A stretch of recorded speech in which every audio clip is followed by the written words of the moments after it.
Hey guys, welcome back to another video on the Inside Spurs channel. Hope you've enjoyed your Thursday. Whatever you have been doing, I hope you have enjoyed it. We are coming up to we're just under 24 hours away from the end of the transfer window. To give you the pretty much near enough exact amount of time left of this window, we've got 1 day and something like 3.5 hours, just under 3.5 hours as I'm recording this. Not as you're watching it, but as I'm recording this.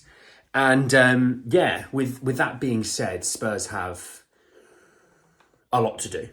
And that is putting it lightly, and that's not putting too much emphasis on things, but we've got a lot to do. We've got a real uphill climb. We've had a okay day in terms of getting players out the door, which we needed to do. Reguilon's travelling up for his medical. We have Japhet Tanganga looking like he's off to Augsburg. They're just basically sorting through the option to buy, but that deal is getting done as well, which is always at least a start. There's still so much more to do. There's still more players to get out of the club. There's still more players to bring into the club. It's not been a great window, but there's still time. That's the important thing to remember. There's still time. Now, don't get me wrong, I'm still Levy out. I always will be.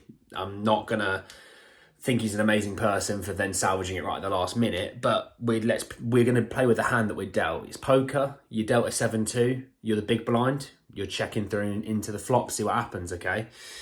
Let's have a look through, though, the rumours that have come out surrounding Pierre-Emile Højbjerg. So we talked a while back, said Atletico Madrid want him.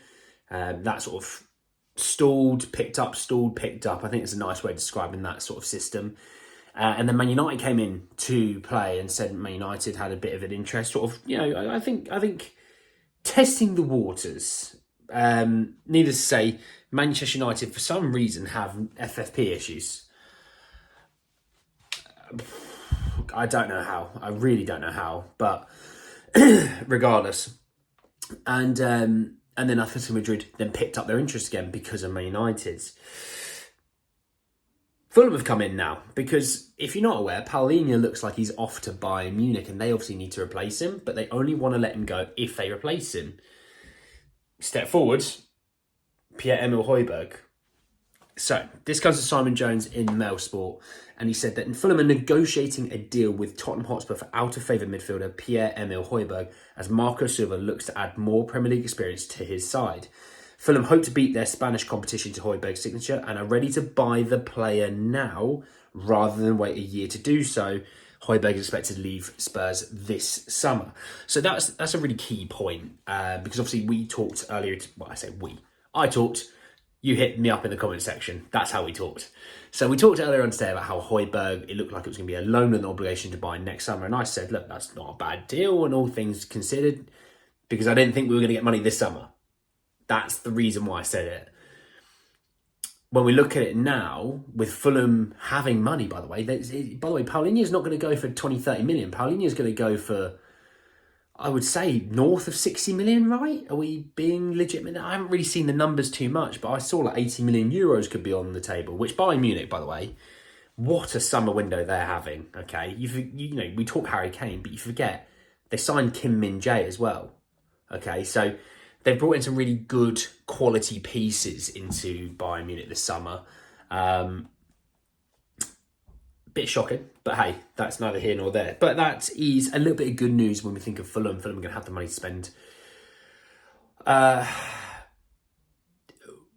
What does that mean, though, for players like Eric Dyer, who Dyer was supposed to go to Bayern Munich? It doesn't really look like that's going to be on the cards now.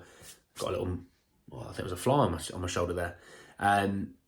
That starts to limit his options. Do you know what? Maybe it's a double swoop from Fulham. Maybe Højbjerg and Dyer come in. I'd take 35 mil. 40 and I think 40 at max is what Fulham would offer, but I'd take 35 mil off the bat now, to be honest. 35 mil for Højbjerg and just send Dyer there. Just go, mate, you go in there. I don't even care. Just get in Højbjerg's suitcase, all right? We'll pay for we'll pay for your taxi. Just see you later, right? I think that could be a possibility, but what my other question was going to be, what happens with this Tosin Adarabioyo? Because there was rumours that Sanchez, his agents were talking to Monaco, and then Romano just went, that's not true, forget about that. They're still focusing on Tosin Adarabioyo. And we're coming into the last day now. Fulham are pretty desperate to get rid of him. I mean, he's training on his own, so it's quite hard to bring a guy who's training on his own, desperate to leave the club, into the first team again. It's quite difficult. But I don't know. But Højbjerg having that interest is a good thing, though. We all know that's a good thing. More people wanting your player, the higher the price can get driven. But yeah, the fact they're ready to buy now, I think it's quite crucial. Let's speak about centre back positions, because we've talked about Tosin Adarabai, we talked about Pershers, we talked about hundreds of people. Now, I did see a rumour about Pershers, about how Spurs want him but need to move Dyer first. The tier source on it was like a tier 3. I didn't really take much notice of it. Tier 3 is kind of just a little bit above your mate down the pub telling you that Kylian Mbappe wants to go play for Kilmarnock. No offence to Kilmarnock, but you get what I mean. It's just not really much to sort of hang on to right now. So I'll wait for something a bit more substantial. And talking of substantial, Fabrizio Romano, I'll tell you what, that man, you get on the Sunday, your screen time comes up. I was on holiday, my screen time went down like 40 odd %. It was beautiful. His must be at like 18, 19 hours a day. How he ever sleeps, I'll never know. The guy just doesn't, does he? But anyway, he goes on to say that Tottenham are considering a possible move for Lloyd Kelly from Bournemouth in the last 24 hours. Bournemouth would need to replace Kelly, which is not easy. Also, Eric Dyer could be offered as part of the deal.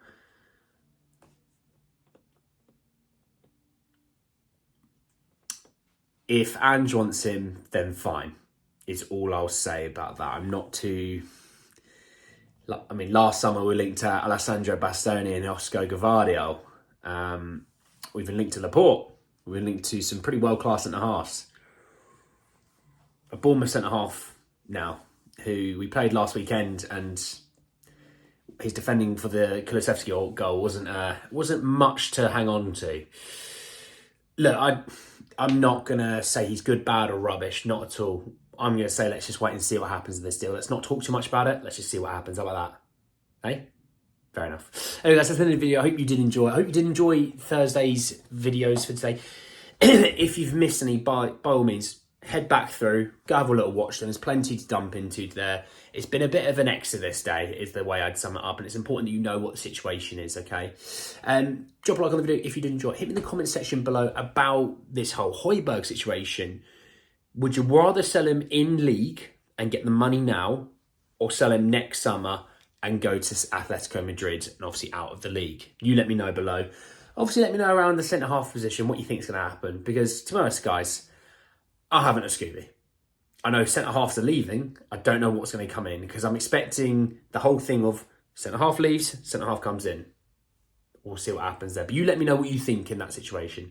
Subscribe to the channel if you are new and hit the bell notification for more. But also, guys, I was going to put in the comment section below, excuse me, tomorrow evening, obviously being the last part of the transfer window, might be a cool idea if, I don't know, maybe I might hit up a live for a little while for you guys to jump in, throw questions at me. Let's talk about rumours, let's talk about deals, all that stuff, because we're going to be busy tomorrow. And it's a cool day maybe to jump on a live and have some fun together. I don't know. I'll put it in the comment section. You let me know below anyway. But anyway, guys, that's the end of the video. And I'll see you all very, very soon. Take care, guys.